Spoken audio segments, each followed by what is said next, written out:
من أول دم هوا مثالك ليبدم كدواتر زور بكاري دينم أوش بلام من دم هوا قصكانم الشيويك باصاني بقينم حموت يبقن ونمونا من دسم سوبر ماركتك اوكي لو سوبر ماركتا شد دكرم دو حالت هي يا كشم بي بارك ددم يا وي كبارم بيني بون من حفتي دي باركم وردغرم حقوق كم وردغرم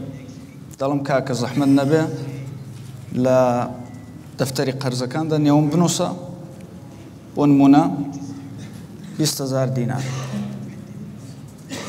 أو دينو سيو من كاركم جاب زيادة بو دسمو ماله رنگا برسيم به دواتر دسم بو سرتاشين ديسان پارم پينيا بلان بو سوبر ماركتا فير بوم كگرفتكانم حلكا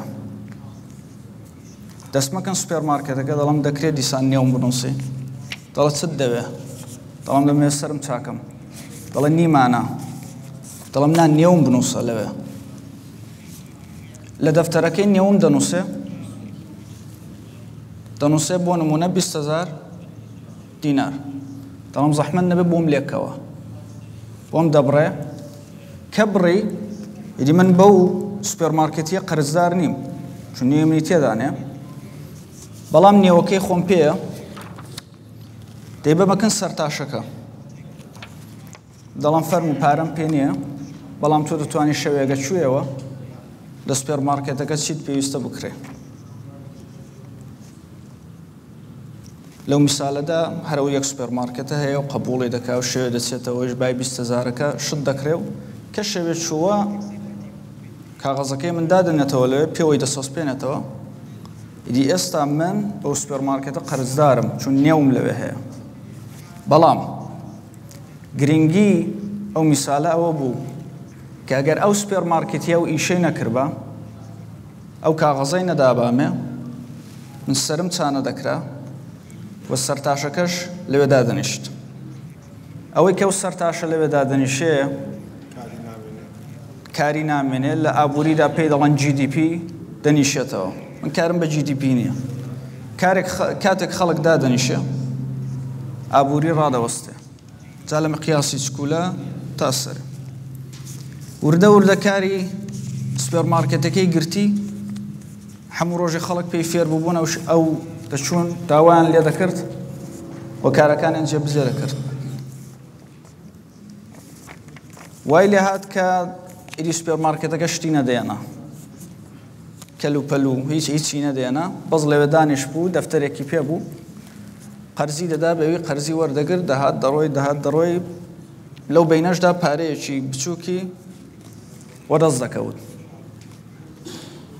دوای چند ساڵێک نێوی سەردێری شوێنەکەی گۆڕی لە سوپەر مارکێت ناوی کردە بانک کوتی من بانکم تۆ لە جیادوەی کە بچی بە کەسێک خۆ قەرزدارکەی وەرە خۆ بە من قەرزدارکە من یعنی بانک هاتەوە سەدمان ئۆکێ ئەو ئیشە بوو بە بانکداری ئێستا بانک ئیشەکەی ئەوەیە کە لەو دەفتەرەی خۆی کەڵک وەردەگرێ بۆەوەی کە کاتێک ئێمە پەیمەنتەکانمان یەکتر ناخێنێتەوە بۆ نمونە من هەفتەی دی حقوق وەردەگرم بەڵام ئێستا نیازم بەوەیە جەنابەت ئیشێک بۆم بکەی ئەوە دێتەوە سەدمان دەڵێ کاکە من ئەگەر نەیدا من دەیدەم دێتەوە سەدمان ئەوە بوو بە بانک بەڵام چ دەبوو ئەگە ئەو شتە نەبا ئەگە ئەو شتە نەبا من نەمدەتوانی لەو سوپەر مارکێتە لەوە ڕەشت بکڕم نەمدەتوانی تا 5 ڕۆژ دیکە قژم چاکەم و زۆر شتی دیکە ئەو سەرتاشەکە نەیدەتوانی پچێ شت بکڕێ چۆن پێکەوە وەصلە وەکو چینێکی وایە ئەو میسالە لە بیر بێ لە جیهاندا هەرەوەیە تۆزێک سەختیان کردوتەوە بۆی کە خەڵکی عادی لێی تێنەگا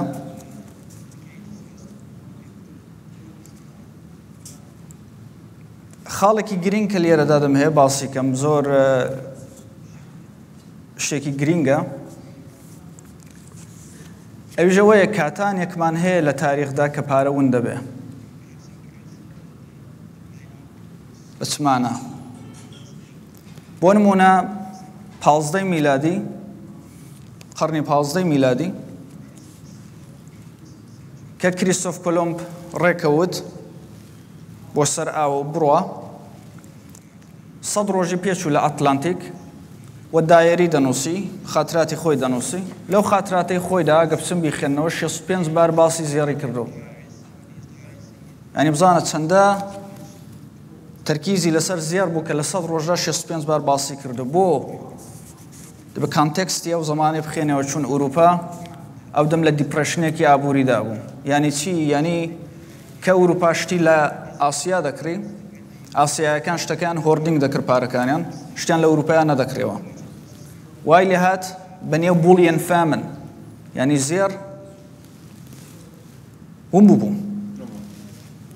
کە زێر ون بوو وەکوێ ئەو کابرایە ئەو بانکە ون بێ من ناتوان بێم لەکن تۆ سەرچاکەم تۆش ناتوانین بچی شت بکڕی دیسان شتەکە دەست پێ دەکا بیش سایکلەکە ئۆکێ ئەوەی لێ هات پوو لە ئەوروپا و هێرۆ قارەمان ئەو کەسە بوو کە بچێ ئەوەی حەلکە بۆیە زۆربیان ڕۆیشتن و ئاوێ کەوتن سێرێک چوون بۆ ئیسپانیا سێرێک چوون بۆ پرتەقاڵ کریستۆف کۆلۆمب پیش ڕۆی بەو بەری یەک دەفعە ئەمریکای کەشف کرد کەسەوەی باز ناکە بۆچی مۆتیڤیشنی کریستۆف کۆلۆمبی چی بوو کە کیندلبەرگەر لە نێو کتێبەکەی خۆیدا گەورە مۆتیڤیشنی کریستۆف کۆلۆمب زێر نێو دەبا کە ئەمریکای کەشف کرد دواتر لە هەزار و ئەوە کەیسێکی بەناوبانگی when money disappears کاتێک پارە ون دەبێ دواتر دوای شەڕی جیهانی دووەم کە لە 1944 لە برێتن وودز خڕبوونەوە بۆی کە پارەیەک دابنێن بۆ هەموو وڵاتەکان ئەوە زۆر گرینگە لە فراکتاڵی سەرێ فراکتاڵ یانی چی من زۆر لە وشەیە کەڵک وەردەگرم وشەیەکی ریاضیە فراکتاڵ یانەوەی کە ئەو شتەی لێرە هەمانە لە سەرەوەتریش هەر بەو شێوە هەمانە بەو دیتیل و جزئیاتەوە بەڵام لە مقیاسێکی گەورەتر هەر ئەو شتەی لێرە هەمانە لە خوارەوەش هەمانە مقیاسێکی چکولەتر یانی چی یانی چۆن ئێمە باسی ئابووری دەکەین ئابووری ناسکان بە شێوەیەک فۆرمولەکان و مادەڵەکانیان دادنن کە ئەز ئێف ئێمە لە جەزیرەیەکدا دەژین کەس ینی زۆربەی فۆرمولەکان کتێبەکانی تێکسبووکی ئەمریکایی بخێنەوە لە کولی جیهاندا هەروانە دەخێنەوە هەموو جەزیرە بەڵام کەس کەیسی ئینتەرناشناڵەکەی لە نەزەر ناگرێ بۆیە کەیسی ئینتەرناشناڵەکە یانی چی یانی 195 کەسین نەک 195 وڵات کە ئاوە سەیرمان کرد زۆر شت بە دیار دەکەوێت 195 وڵات ئەو 195 وڵاتە وەکو 195 کەسی ناومیسالی سەرتاشەکە سۆسایەتێکمان هەیە کە 195 کەسە و پێویستیمانە کە پارەیەکمان هەبێ بینی هەمومان مشتەڕەک بێ کە بتوانێت سوێد لە ژاپۆن شت بکڕێ لە 1944 گرفتێک هاتە پێشێ کە کەینز لەو جەلسەیەدا بوو وایت لەو جەلسەیەدا بوو ئابووری ناسکانی گەورەی سەردەم لەو جەلسەیەدا بوون بەڵام بە زێهنیان نەگەی دواتر لێیان ڕوون بۆەوە کە وانابێ ئەوان هاتن دۆلاریان دانا بە عنوانی ریزەرڤ کەرنسی یعنی کە تەواوی وڵاتەکان بە دۆلار پێکەوە مامەڵە لەگەڵ یەکتر بکەن پرۆفسۆرێکمان هەیە بەنێی ترێفن کە زۆر بەناوبانگە لە ئابووریدا ئەو زمانی پرۆفسۆر ترێفن دوای مدەتێک بیری لەوە کردەوە و زانی کە ئاوا ناچێتە پێشە دنیا بە دۆلار ناچێتە پێشێ چوو کۆنگرەی ئەمریکایە کوتی ئێمە موشکیلێکمان هەیە کوتیان بەڵە فەرموو کوتیان ئێمە ناتوانین دۆلاری ئێمە بەشی هەموو دنیا ناکە 195 وڵات پێویستیان بەوەیە بە دۆلار لەگەڵ یەکتر معاملە بکەن ئێمە ئەگە ئەو دۆلارەی بە ئەندازەی کافی بدەین بە دنیا دۆلارێکی زۆر ساز دەبێ و پارەکەی خۆمان لەبین دەچێت تووشی هەڵاوسان دەبێ و ئینفلیشن دەیگرێ و لەبین دەچێت جا بۆیە تریفین پارادۆکس یا دیلەما ئەوە بوو کە my own country or rest of the world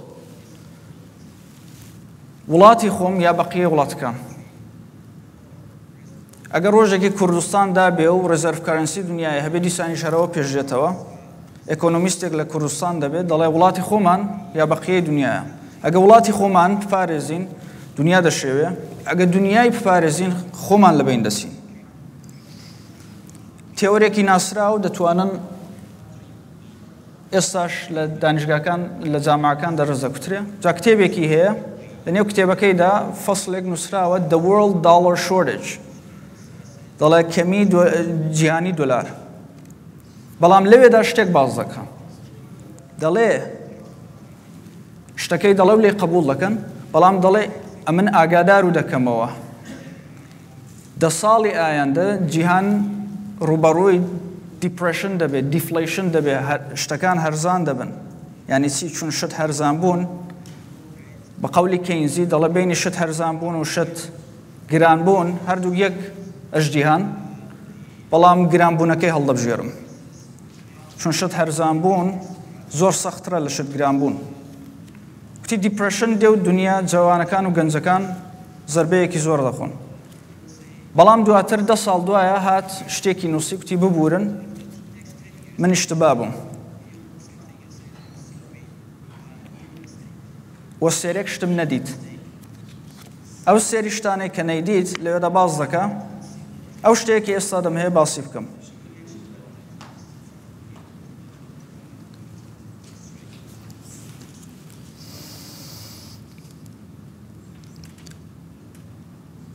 دۆلارەکانی دەرەوەی ئەمریکایە ئەو موشکلەی کاوە بە زێهنی گەیشت بوو The World Dollar Shortage چۆن حەل بوو ئەو گرنگە چۆن حەل بوو ئێستا ژابووری ناسکان نازانن چۆن حەل بوو لە 1958 شتێک دەستی پێکرد لە دەرەوەی ئەمریکایە لە 1960 کە تشێفێن هات ئەو شتەی باس کرد تا 1970 وانە ئەوان ئاگاداری نەبوون بۆ نمونە ئەگە بچنە نێو بانکی ناوەندی ئەمریکا دانیشتنەکانیان بخێننەوە لە 1960 یەک بار باسی ئەو شتێ دەکەن لە 1960 دەبێتە 3 بار لە 1969 27 بار باسی ئەو شتێ دەکەن وردە هاتن پێناسەیان کرد زانیان شتێک هەیە جا دواتر تشێفێن هات کوتی واو نەمدی بوو کە پیشبینەکەی ئیشتبا دەرهات نەتەنها نەبوو دیپڕشن و دیفلیشن بەڵکو بوو بۆ گرێت ئینفلیشن یعنی هەڵاوسانی گەورە لە کولی جیهاندا ئۆکەی ئەو شتە چی بوو لە دوای جەنگی سارد کاتێک رووسیا و وڵاتانی دیکەش بەخصوص وڵاتە عەرەبیەکان کاتێک نەفتیان دەفرۆشت دۆلارەکانیان وەردەگرت دۆلارەکانیان نەدەیوێرە لە ئەمریکا دابنێن هەرو جوورەی کە ئێستا و بەڵای بەسەر رووسیای هات لە ترسیەوەی کە لێ قەپات دەکەن هاتن دۆلارەکانیان لە ئینگلیسیا دانا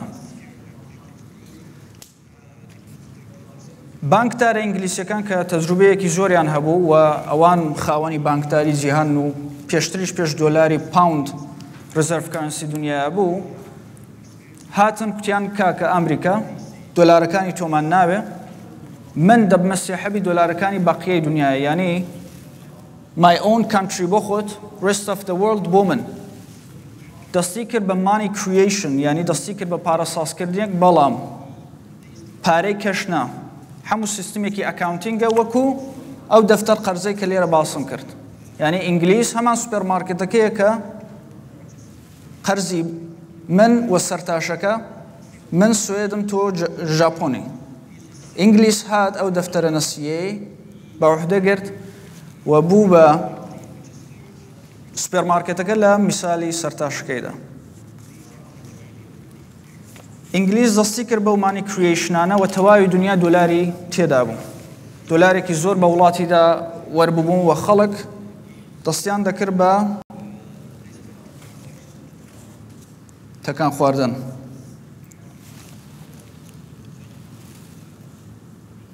ئەو شێوەیە بوو کە ترێفن پیشبینی نەکردبوو و خەبەری لێ نەبوو 10 ساڵ دواتر خەبەری لێبوو بەو شێوەیە حەل بوو یعنی هەم ئەمریکا دۆلاری خۆی هەبوو هەم rest of the world دۆلاری خۆی هەبوو و دنیا بە خۆشی کاری دەکرد.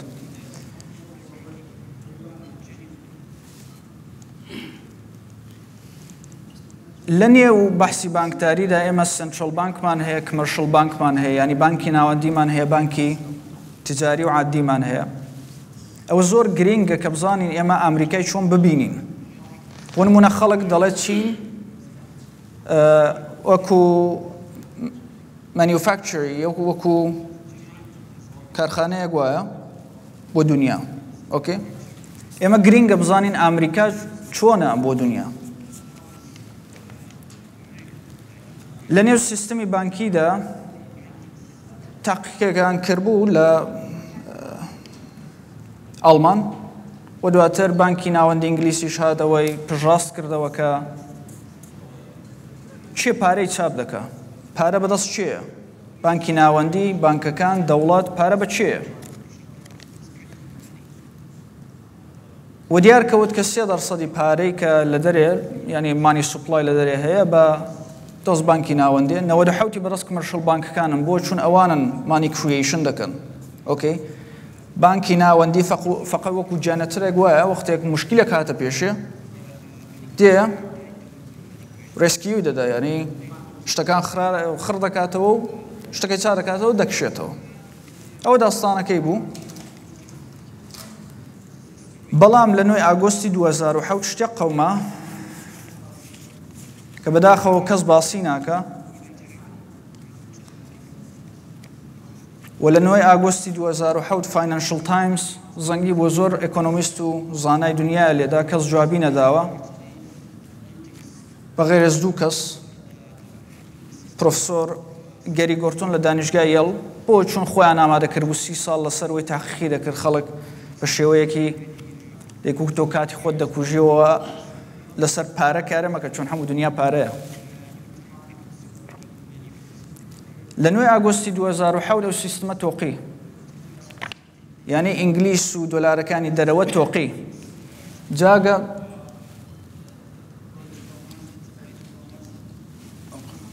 ئەوە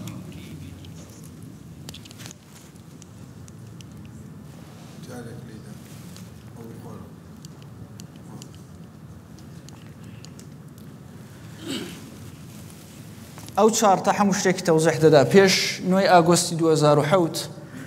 ئەو دوو لاینە هەمیشە لەسەر یەک بوو هەمیشە منەظەم و مرەتەب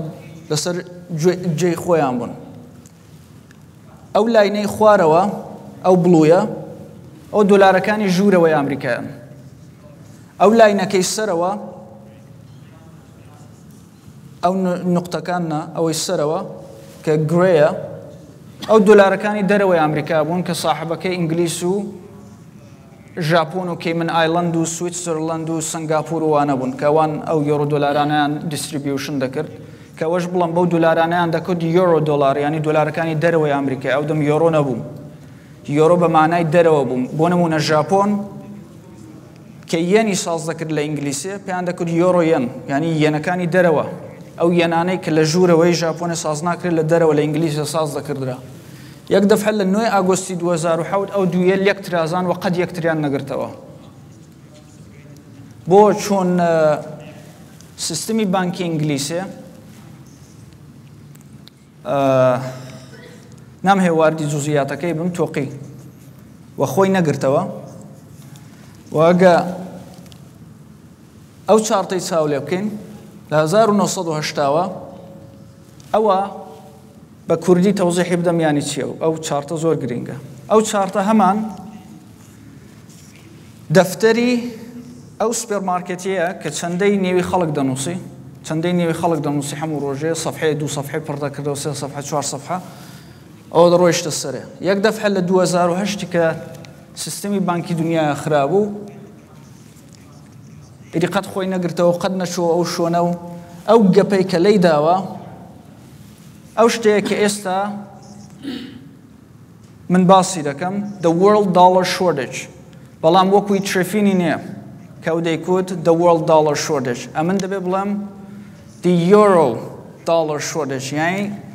کەمی دۆلارەکانی دەرەوەی ئەمریکا ئەمریکا دۆلاری خۆی هەیە بۆ خۆی وەکو دۆلاری ئوسترالیا بۆ خۆی ئێمە ئیشی بە rest of the world نییە بەڵام ئەوەی کە گرفتە ئێستا یۆرۆ دۆلارەکانن دۆلارەکانی دەرەوەن offshore dollars کە وەکو قەدیم ساز ناکردرێ هەر وەکو میسالی سوپێرمارکێتەکەی ئینگلیس سوپێرمارکێتەکەی دڵکا کە قەرز نادەم بە کەس جا من لە مەقالەکەمدا هەر کەس پێی خۆش بوو دەتوانێت بە جوزئیات ئەو شتانم تەوزیح داوە لە مەقالەکەمدا باسی وەی دەکەم چۆن سوێد شت لە ژاپۆن دەکرێت یا لە کۆریای باشوور هەمیشە ئەوە نییە کە سوێد دۆلاری هەبێ بەدەستەوە ئۆکێ سوێد کە شت لە ژاپۆن دەکرێت و کڕۆنی سوێدە نادا و یعنی ژاپۆنش نادا دەبێت بە دۆلار بیکەن ئۆکێ هەمیشە وانێ کە دۆلاری پێبێ نەفەرێک هەبوو لە وەسەتێ وەکو سوپەرمارکێتەکە ئینتەرمیدیەری دەکرد بینمان ئۆکێ دەکوت کاکە دامەنیشن سوێد تۆ ئۆردەرەکانت بدە لە ژاپۆن مەسەلەن سوێد دەیهەوێ 1000 دانە پلەیستیشن لە ژاپۆن بکرێ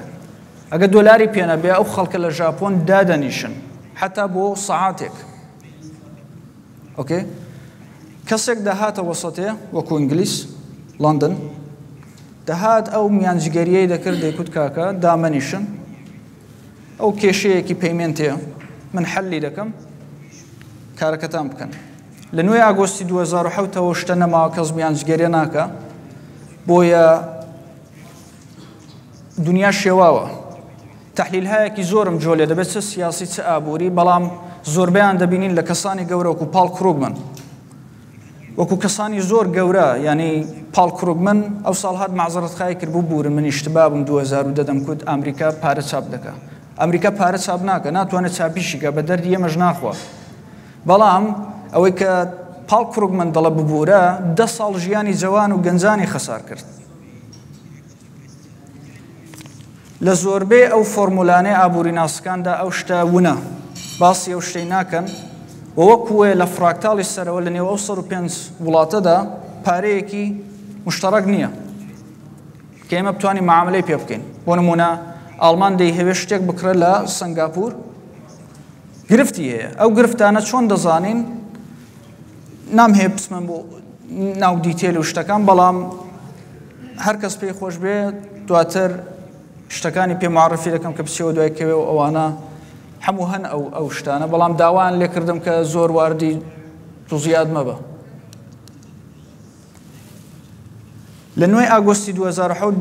BIS یعنی Bank for International Settlement بانکی ناوەندی بانکە ناوەندەکانی جیهان لە سوئیس شتێکی دادەرێ کوتی لەوەی بەولاوە دۆلار ئیندێکس یعنی دۆلار کە بزانین چەندە کە سەیری دەکەین دەتوان سەیریکەن دۆلار ئیندێکس بۆتە معیارێک بۆی کە دنیا چەندە ڕیسکێ ئۆکێ ئەمیش هاتم دۆلارم دانا